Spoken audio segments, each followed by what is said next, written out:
Hello viewers, let's see how we can solve down this absolute value question that's kind of nested.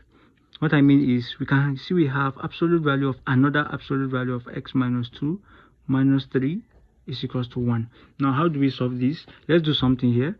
Let's let a certain variable, let's say a, to be equals to the smaller absolute value, which is x minus 2, the one in it, right?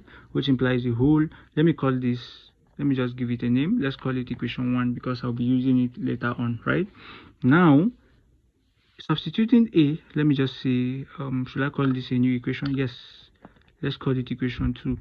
Now substituting equation 2 into 1, I'll have it that absolute value of, instead of this, I'll put a minus 3 to be equals to 1, right? Now doing this, we can solve this down, then know the value of a, and we proceed, right? Now let's solve this down. Recall that in absolute value, anytime you are solving for this kind of situation, whatever you have here is going to be the plus or minus sign, right? What I mean is a minus 3 is always equals to plus or minus 1 once I take away the absolute value, right? Now let's solve this down. It is clear that a minus 3 is equals to 1 positive, and at the same time a minus 3 is equals to minus 1, the negative side, right? That means a is equals to 1 plus 3 will give me 4, and a is equals to minus 1 plus 3 will give me minus 1 plus 3 will give me 2. That means I have two results for a, but recall that we said a is absolute value of x minus 2, right? Now let's check. Let me divide this into 2 because we will need it, right? Now let me do this. Good. Now we have two results for a to be 4 and a to be 2. So what I'm going to do here, excuse me. So what we are going to have here is, let's say for that we're having absolute value of x minus 2 to be equals to, for this we have 4, and at the same time absolute value of x minus 2 is equals to 2. To solve this down, we are having x minus 2 to be equals to plus or minus 4 for this part, right?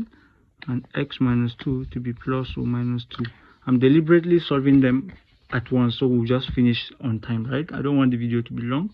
So for this, I'll have x minus 2 to be positive 4 and x minus 2 to be negative 4.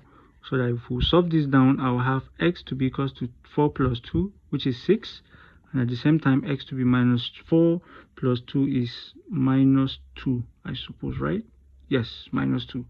Now we have two results here, x to be 6, x to be minus 2 for this side.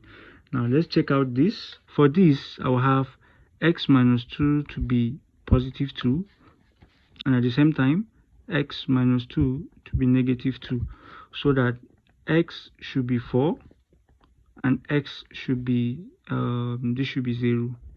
Now that means we have four results, four answers that satisfy this. First answer, our x is going to be 0, x will be 6, x will be minus 2, and x will be 4, which if I want to just rearrange, I will just say x to be, I'll start with minus 2, 0, 4, and 6. These are the only solution that satisfy this particular question. Thanks for watching, and please, if you like the video, don't forget to share, subscribe, and comment. Thanks for watching, and see you in the next episode.